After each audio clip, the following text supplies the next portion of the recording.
Welcome to the podcast, where street smart, business smart, all kinds of smart people share their insights into the world of marketing, career journeys, and personal growth. So sit back and prepare to get enlightened with your host, Adam Posner.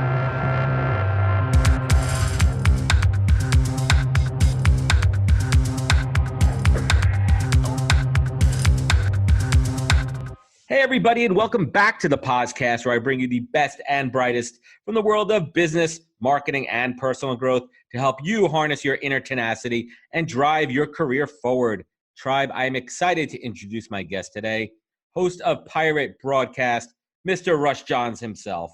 And in addition to being an early pioneer of LinkedIn Live, pioneer, right? We're talking less than a year now, and a podcast host. He has over 30 years of experience creating systems, connections, and most importantly, relationships. He is a speaker, a technology consultant, and a mentor. And he is focused on developing strategy and training organizations about broadcasting their brand and building active communities. We're going to dig into that. It's a hot topic right now. This guy knows what he's talking about. And he helps others develop their strategy for being seen, heard, and talked about. But he's a lot more than that. Like me, he is a connector. He lives on that. And he inspires others to be their best. And him and I, we connected the old-fashioned way by talking. We got on a call, we chatted it out. We're like, dude, we got a lot in common here. We're on the same wavelength. And he invited me to be on Pirate Broadcast, on the Pirate Broadcast, I should say. We had a great chat a couple of weeks ago. It was awesome. And I was like, dude, got to get you on the podcast. Russ Johns, welcome to the podcast. Adam, happy day. And thank you so much. All the gratitude in the world for being here. Thank you so much for the invitation. Awesome. Good stuff. So a lot of my tribe, they may not know you too well, right? And if they're looking on video, they're like, who is this dude? He looks like he's a mad scientist in his workshop. But let's peel it back. 30 years of experience is a lot. You've been there. You've seen it. You've seen it all. Back in the days before computers, I'm not trying to make it sound old here, man. But like there was a day when shit got done without all this technology. So let's take it back a little bit to kind of, bring my tribe up to speed real quick. Where'd you come from to where we are now, man? Yeah. Well, I literally started in advertising in 1985.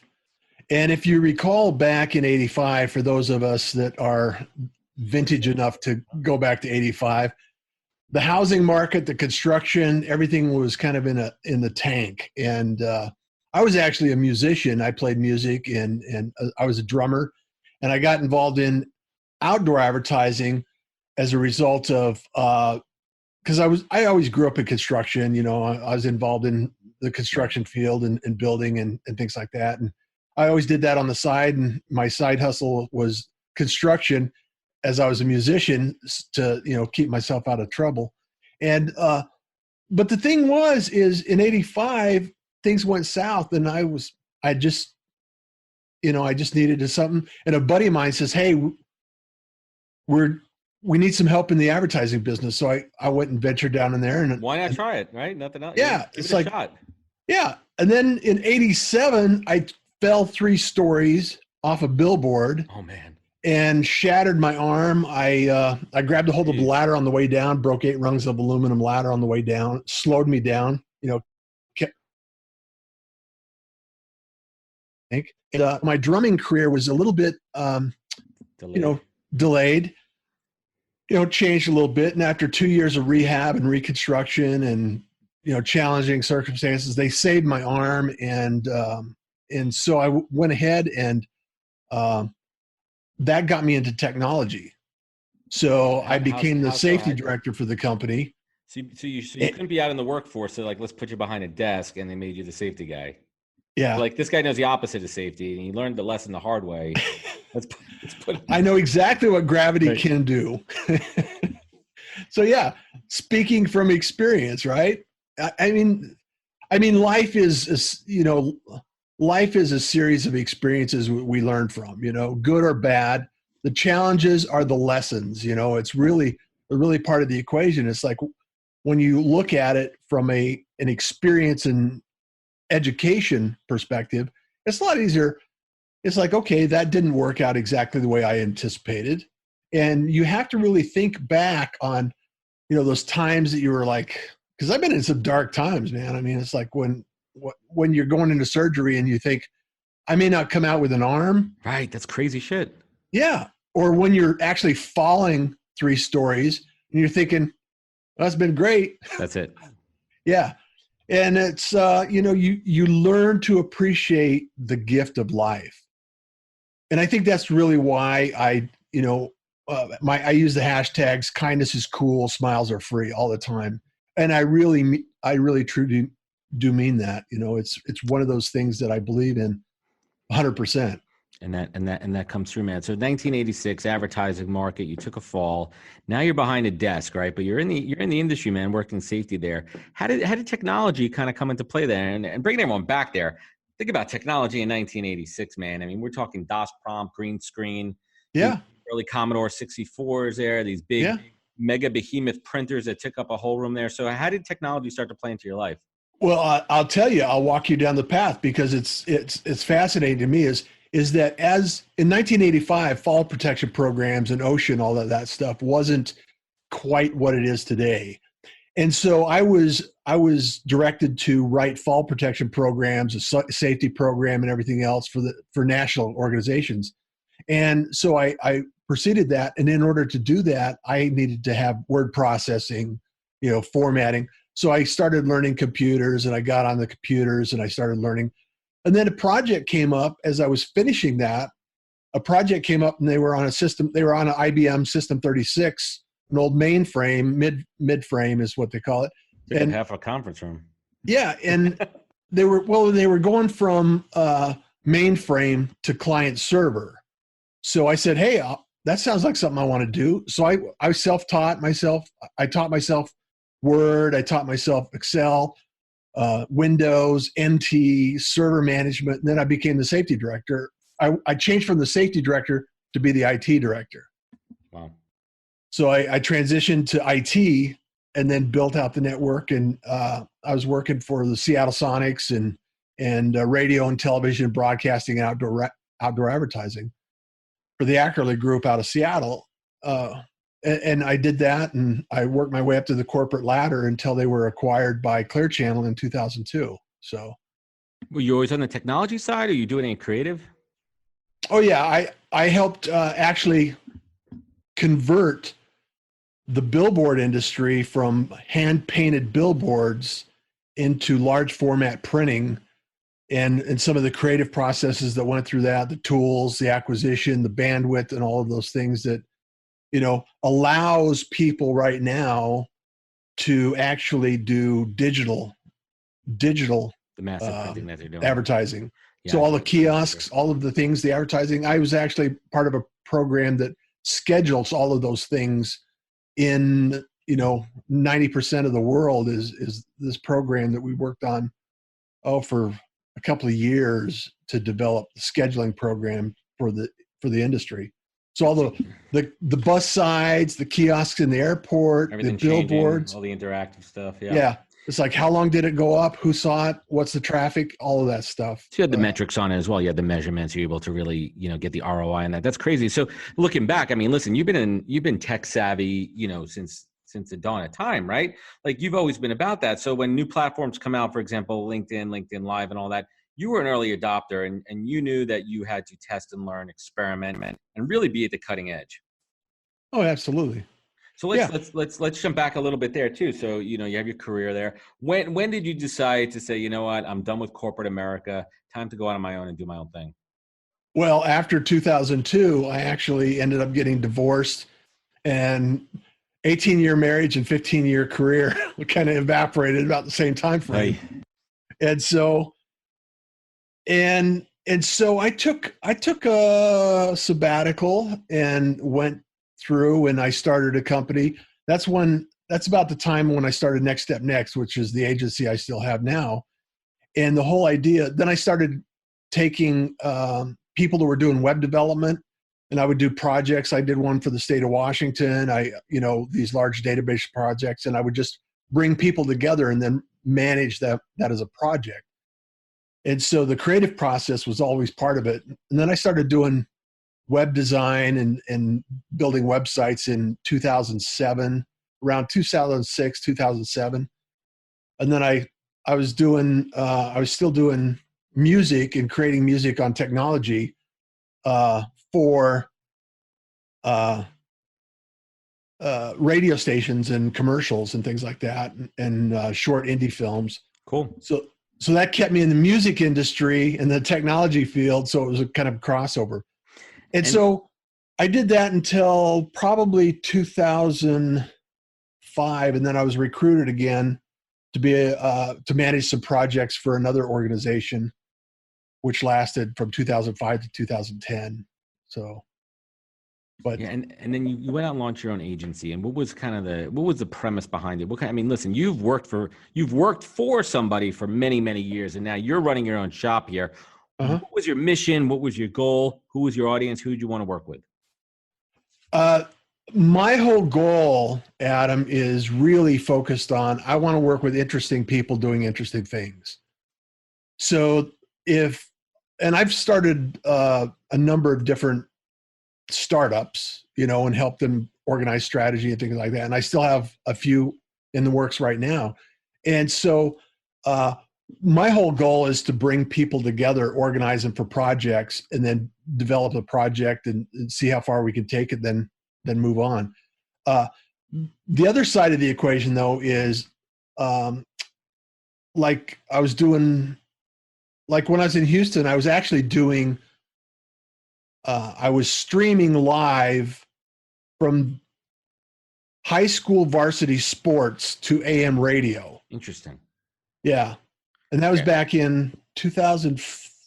Like real local market shit, right? Yeah. Yeah. Real local market. Yeah. Like there was probably nothing else, how else are they going to watch it? Like they're not on TV.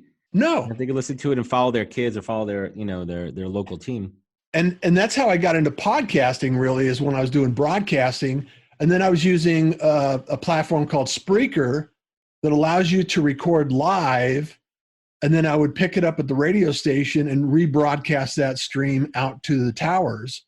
So it was real AM radio. So I was using internet technology to broadcast live radio. So let's just pause there for a minute, because I want everyone to really understand how much of a pioneer that Russ is here, right? Like this isn't like someone like me who literally, I just said before we went on air, I just got LinkedIn Live last week and I'm trying to figure shit out.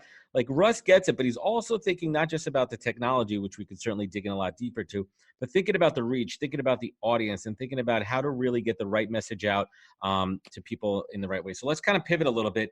And in this day and age, everyone and their mother has a podcast. Everyone and their dog has a podcast. Everyone's coming out there. So someone comes to you and say, hey, Russ, I want to start a podcast. What's the first question that they should actually ask themselves to really ensure that a podcast is right for them? Well, the first question you have to ask is, what is your goal? What is your strategy behind having any kind of media content, marketing, anything is how can you develop the story, the journey, and the outcome for this piece of content?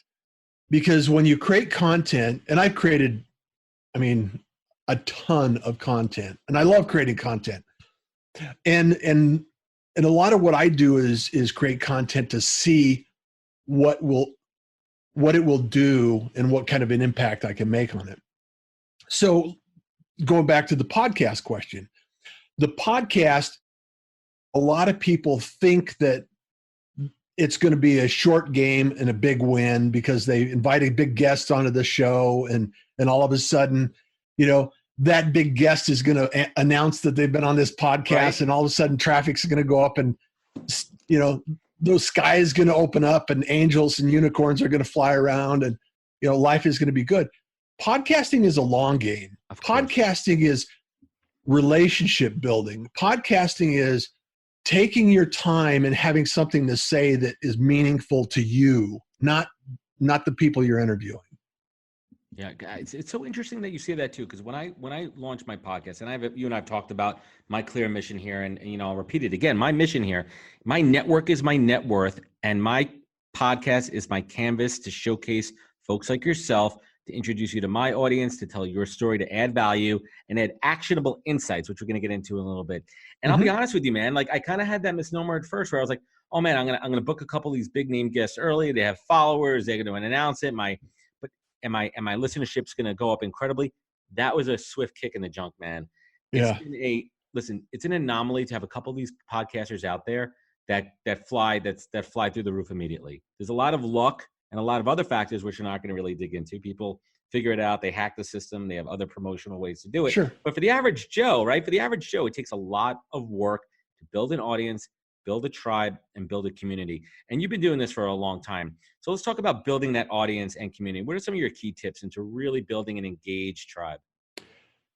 Well, you said it in the question. The thing that you really need to focus in on is engagement. I mean, if you're just one-sided conversation, nobody wants to be lectured to. Nobody wants to be, yelled at. Nobody, it's just like, the infomercials. It's like, hey, Slap chop, yeah.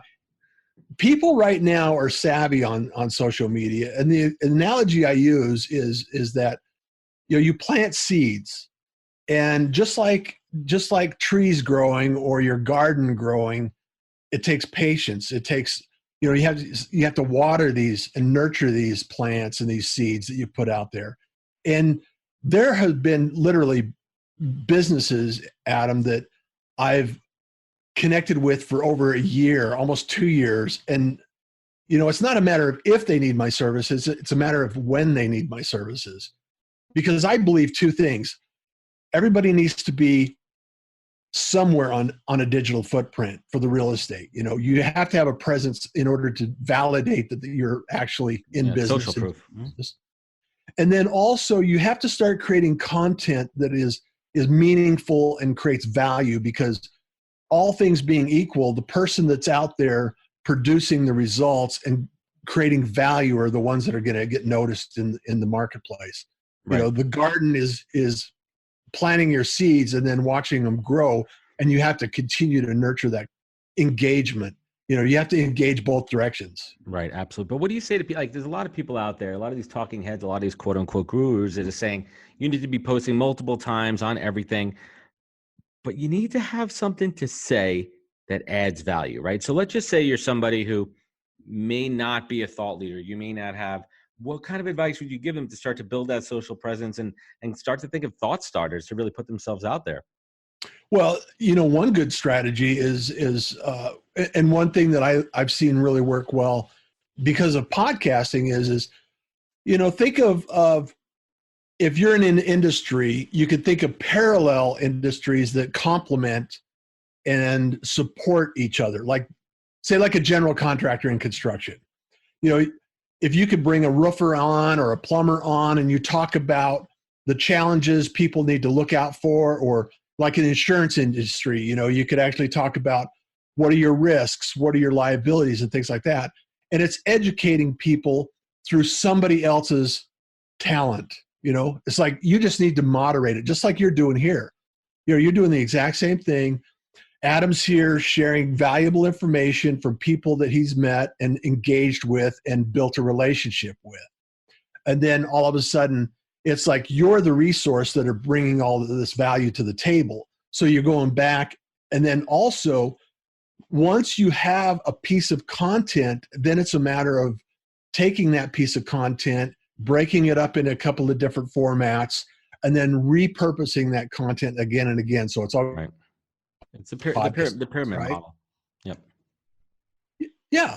And it's a matter of, it's like, because we only have a brief second of attention, and the people, one of the challenging things that people need to get past is this podcast is seen by a few people at one time, and it takes multiple instances for this podcast to get out in circulation. Yep. So it actually creates its own momentum, and you get to a certain point. It's just like LinkedIn. LinkedIn, until you get to 5,000 people, 5,000 connections, it takes a little while to build momentum, in your connections and your feed. So there's the whole purpose of engage, re-engage, share, and reshare. Right.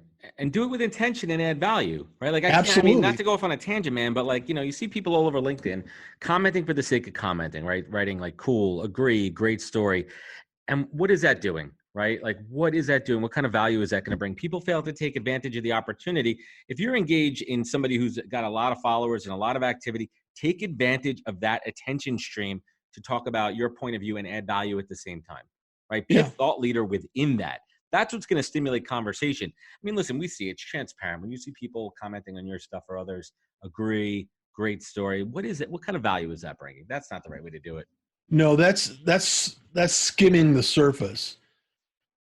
And I'm not gonna lie to anyone and say, hey, this is easy. You know, it's easy like sliced bread or anything like that. I'm gonna say social media doesn't change the value and the opportunity for relationship building. It just changes the way that we transport and make connections. And here's the thing, is now instead of being as far as you can drive in a day or fly in a day, it's how many connections can I make over Zoom session? You know, how many connections can I make by broadcasting on a LinkedIn Live? How many connections can I nurture as a result of making thoughtful conversation and asking great questions? Yeah, that's an interesting one too, because I get a lot of connection requests, and I'm sure you do as well. And I don't accept every single one of them. Two reasons. One, if I see somebody is being blatantly like it's going to be a sales message right away, and it's not relevant, and you see it, and your finger's right about to hit that connect button, you know, and you kind of sense that. But in the same breath, I also like to give people the benefit of the doubt. I like to say, you know what, let me connect with you. Let me see what you are going to say, and let me see how we could, add value to each other. For someone kind of new to the platform, what kind of advice would you give them to really help them grow and connect at a meaningful scale? Are you speaking specifically of LinkedIn? Correct. Yeah. So LinkedIn, there's a couple of things that you really can do early on in order to make connections. And the first thing you want to do is find people that are in alignment with what your goals are. And this goes back to the original point of build a strategy on where you want to travel. Think of it as a journey. If you take your strategy and you say, I want to go from point A to point B, understand where point B is, and then find people that can actually assist and support or collaborate with you on that journey. And then the first thing you do is go look at their profile, start making thoughtful comments and replies and like some of their comments so you could get an interaction with them. And then once you have an interaction with them over time, then they'll start responding in messages, send them a DM and say, hey, I really like your comments. I like what your posts are doing. I was inspired by this. And make it personal. Make it just like, hey, a compliment is a compliment, to take the time to actually comment on their stuff before you send a connection request. And that's interesting. And that 10X's your value of your relationship right off the bat. Yeah, no. Because they've recognized you in the feed. You've made comments. Another thing that is really powerful, and I've been using this, I think you're on this as well, is Dub. The Dub app. No, what's a video? App? I could drop a video in a message and yeah, like I did for you, right? Yeah, that's all. Yeah, that's all. I mean, I've been doing the video. I've been doing the audio, which I think is a huge game changer. Yeah, absolutely. But I haven't done the video. But let me just bring my audience up to speed here. When I was engaging with Russ to get on his show and to set that all up, he sent me a whole custom, personalized contact stream. Not only like scheduling me on his show, but it was personalized and thanking me for being part of it. That goes a long way. And Russ is a big proponent of marketing automation and some other parts too. And I really urge everyone listening here to take the time to figure out the right time and place to automate for two reasons. One, for authenticity, and two is for, consistency and efficiency. Russ, you're killing it with that. And I applaud you for that. So what are some tips and tricks here to get people started on the automation tip? Well, first rule of thumb is only automate what you can delegate. And the reason I say that is because nobody has your brain, your voice, your tone. And so keep control and maintain your conversations to the degree that you can keep and maintain your conversations. And like signing up for a list or getting on your podcast or getting signing up for a newsletter or downloading a program. All of that stuff can be automated because you can delegate it. And then automate with the idea that you're going to build a team from that. So if you can actually have a strategy where, like after I do a pirate broadcast, all the automation is in place where I actually take the audio file, I download it from StreamYard, I put it up to Phonics, which balances the audio, and it goes at the right tone for so it's all my podcasts are the same volume as they go out on the stream, and then it sends that audio file over to Spreaker, and it automatically does that with the description, and then I take that transcription, I have it set up to do a transcription, and then my VA, my admin, she takes the transcription, the podcast, and the video feed from YouTube, because I'm streaming to YouTube as well, and then puts that in a post on russjohns.com. And so typically I can get all of that done in the same day. So in the morning, at 7 a.m., I'll do the show, and by noon, 1 o'clock, I'll have that episode up on the post. And then I have it automated to where if you sign up for notifications, you'll get notified that day that there's a new episode. And let's pause here for a minute, because everyone thinks that this sounds nice and easy, but this took time to set up, and this took process and trial and error. So, Russ could figure out how to make this work pretty efficiently too. And I'll tell you something on a side note. I've really enjoyed my process looking back. I'm recording episode 50 this week of the show. I'm doing a live video with my guest, and I enjoy the process and figuring out the trials and tribulations and what works, testing and learning, and figuring out the process. The production process, the promotional process, and getting a show from what we're doing now, recording it, to being on the air a few weeks later. It's pretty awesome. So let's switch gears from a little bit. LinkedIn Live. Overall, do you think that everybody should have access to LinkedIn Live, or should it be selective? I think LinkedIn Live is not for everyone. And the reason I say that is because depending on your strategy, if your strategy, I think everybody should have a video strategy, and LinkedIn Live is a different animal because the way to build a real community with live broadcasting is you have to kind of have a set schedule and a consistent post. Like if you're going to do it once a week or twice a week, I recommend you do it at the same time every time. People know where to look to when it's so people expect and understand where you're going to show up and how you're going to show up. If you're just doing a live, like, hey, I want to do, like I used to do 2-minute tips, it's like I just riff off at the end of the day, and so people would have it the next day, and it's a different strategy, same technology almost, but I would record it and I'd put some edits in there, and then it was a little bit more production heavy than live. But live requires you to have a little more balance on your systems and your strategy and your automation to really make it, I think, efficient for most people.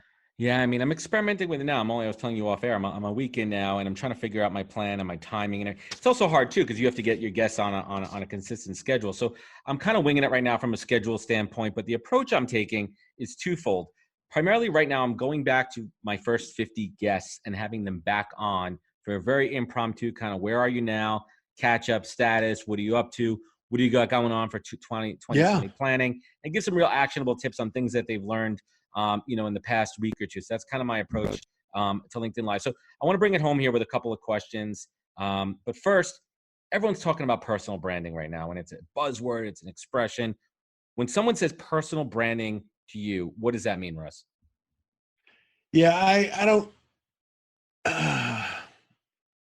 Personal branding is one of those things that, I believe everybody has a gift, everybody has a message, and some people are brave enough and courageous enough to share it, right?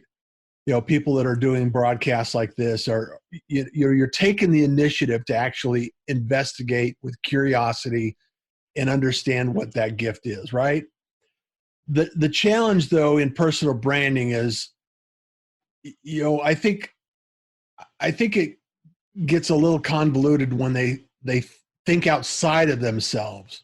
If you are who you are, your reputation will take care of itself. And I think if you attempt to be a brand or you attempt to step outside of yourself, there's a lot of inconsistency in the messaging and what really comes out, and it doesn't come across as being effective or really authentic. And I think people are trying to be something else. They're trying to be that third base for some Instagram influencer, when in reality they need to actually be themselves. Do you think there's a lot of bad advice right now out there where people are saying that you need to build these big, huge personal brands? I mean, is it kind of like fake optics here? Yeah, I think there is a lot of confusion around what is necessary to succeed. And I think, it's kind of like saying everybody needs to have a college degree to be successful. And, that's not necessarily the case. You don't necessarily have to do what others believe that you need to do. And I think the same thing with personal branding and messaging in general is like the closer you can become your own individual thinker.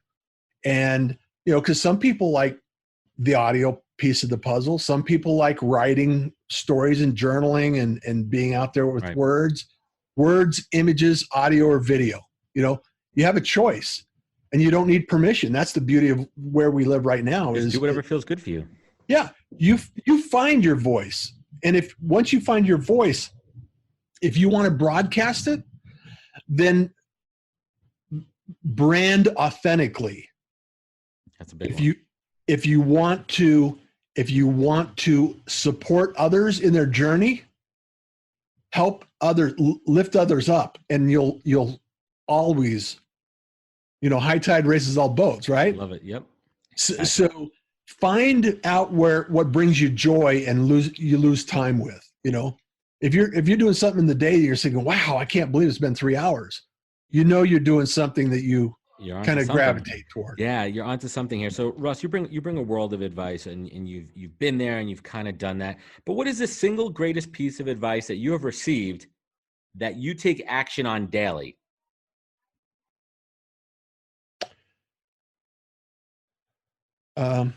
Do what you love. From my dad. Keep it simple.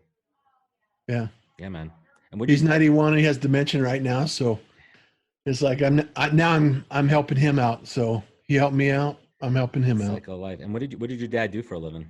What did he do to put food on the table for you? Well, ever since I was 5 years old, he would pull out. We'd go do construction. So we laid out a lot of buildings, poured a lot of concrete, did a lot of construction, built several houses together. And right, work ethic and teaching you how to serious work ethic and take responsibility. People are going to live in that and they're going to work in it, and you got to do it the right way. And I think a lot of that is lost these days. This foundation of how to build the right way from the beginning. And I hope a lot of that comes back. And I know I'm trying to teach my kids by example. Yeah. Russ, well, and there are a lot of opportunities when I was growing up that may not be available today, and it's unfortunate in some circumstances. The first money I recall making was when I was about 5 years old, pushing a broom on a construction site, and the owner came up and gave me $5. It's like, it changed my life. It's like, wow, I can work and I can get paid for this. Wow. I mean, I can't even remember. That's crazy, man. And Russ, you have so many accomplishments and so many things to kind of hang your hat on. Like, if you were going to pin it on one thing, what would you say right now, your greatest professional accomplishment? Oh, professional accomplishment. Right now, I'm really excited about the pirate broadcast because I'm getting people. Well, one of my favorite accomplishments was I was project manager for installing wireless on the Seattle ferry system, state of Washington ferry system across the water. That was a pretty big deal. It was a big project and lots of fun. however, right now in the creative space, it's really bringing me a lot of gratification and joy to highlight people on the Pirate broadcast and make sure that, people realize that you could start from nothing and grow something right now. You could start from anywhere and increase and improve what you're doing. And I've spent 30 years developing systems and testing automation and building these things and putting them together in a way that allow you to accelerate what you're doing and bring that together. I reached out, somebody contacted me, and they say, hey, we got this thing with NASCAR going on. Do you think you could help us out? It's like, NASCAR? It's like, random things Universe, man. The world. Yeah, and it's coming back to you. And it's amazing. It's amazing. Come back. And Russ, last but not least, right? You've been through it, man, and you've had your good times and your bad times. When you need to look down deep inside and pull yourself up when shit's not going right, and in turn, when things are going right and you need to show gratitude. Russ Johns, what is your North Star? Kindness is cool. Love is the answer. When all else fails, love is the answer. And Adam, sometimes you're the only one that you can love. You're the only one that loves yourself. I mean, I think that happens too. Awesome. Russ Johns, I can't thank you enough. I love the relationship that we're building, the synergy that we could cross an entire country, have conversations, build momentum, build relationships, and build synergy. And I appreciate you, Russ. Folks, Russ, where could folks connect with you? RussJohns.com. Yeah, Pirate Broadcast, everybody. I want you all to check it out. And how often do you do this? Daily, every morning, every weekday? 5 days a week, Monday through Friday, 7 a.m. Arizona time. Because 7 a.m. at Arizona, they don't have daylight savings. So sometimes it's Mountain Standard, sometimes it's Pacific. So I love it. Russ Johns, thanks for coming on the podcast. It's always a pleasure, Adam, awesome. Connecting. Awesome. And thank you so much for having me. And thanks for coming on. And everyone listening, thank you again for joining us on the podcast. Please follow us on all the social media links, links below. Click, subscribe, comment, share. We love it. Remember, take your online, offline. Thank you for joining us, and catch us next week for another great episode of the podcast. Wisdom is forever, but for us, it's time to go. Thank you for joining us. Luckily, we'll be back with our next episode jam-packed with more incredible humans. For more info, please visit www.nhptalentgroup.com.